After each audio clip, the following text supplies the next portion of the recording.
इस वीडियो में हम देखते हैं चैप्टर नंबर 7 है हर्षवर्धन।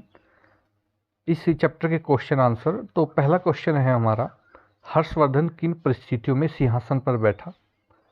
उत्तर में लिखेंगे हम, हर्षवर्धन अपने भाई राज्यवर्धन की मृत्यु पर अत्यधिक दुखी हुआ और राजपाट छोड़ने को तैयार हो गया।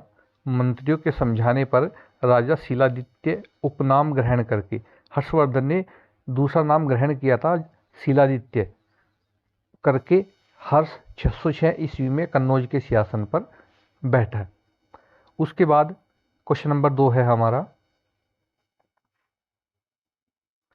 हर्ष के दान से संबंधित किसी घटना का उल्लेख कीजिए। उत्तर, इनके समय में एक घटना हुई थी क्योंकि ये बहुत दान किया करते थे। और वह घटना क्या थी, एक बार राजा हर्षवर्धन दान दक्षिणा की सभी वस्तुओं को, यहाँ तक कि राज्य कोष की संपूर्ण संपत्ति और अपने शरीर के समस्त आभूषणों को पंडितों व विद्वानों को जो है दान दे चुके थे। तो एक व्यक्ति ऐसा रह गया जिसे देने के लिए उसके पास कुछ शेष नहीं था। दानार्थी बोला, राजन, आपके पास मुझे देने के लिए कुछ नहीं बचा, मैं वापस जाता हूँ।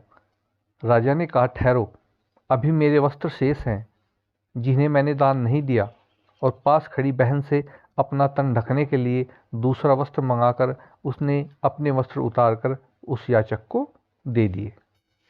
अब क्वेश्चन नंबर 3 है, हर्षकालीन भारत का वर्णन कीजिए। अर्थात हर्ष के समय में हमारा भारत कैसा था, उसका क्या वर्णन है कि हर्ष के समय में भारत को अपने इतिहास के एक अत्यंत भव्य युग को देखने का सौभाग्य प्राप्त हुआ। बहुत अच्छा उस समय हमारा भारत था, क्योंकि क्वेश्चन नंबर 4 में आप देखेंगे ह्वेनसांग ने हर्ष की प्रशंसा में क्या कहा है। आपको यहाँ से पता लग जाएगा कि हर्षवर्धन के समय में हमारा भारत कैसा था।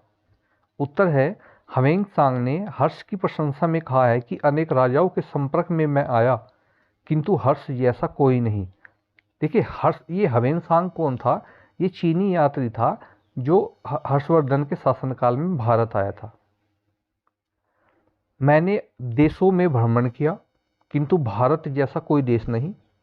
भारत वास्तव में महान देश है और महत्ता का मूल है उसकी जनता तथा हर्ष जैसे उसके शासक। और सबसे महत्व क्या है कि उसकी जनता है और वहाँ का जो राजा है हर्ष जैसा शासक। क्वेश्चन नंबर 5, कैसे पता चलता है कि हर्ष की नीति अहिंसावादी थी? तो हर्षवर्धन ने अपने राज्य में सर्वत्र मांसाहार को निषेध कर दिया था, अर्थात कहीं पर भी मांस नहीं बिकता था, किसी भी पशु को काटा नहीं जाता था। उन्होंने जीव हिंसा पर रोक लगा दी थी तथा आदेश के उल्लंघन करने पर कठोर दंड का प्रावधान किया था। इससे पता चलता है कि हर्ष की नीति अहिंसावादी थी। इस चैप्टर में 5 ही क्वेश्चन है और 5 क्वेश्चन हमने आपको करा दिए। नेक्स्ट वीडियो में नेक्स्ट क्वेश्चन लेकर के हाजिर होंगे किसी अन्य चैप्टर के। धन्यवाद।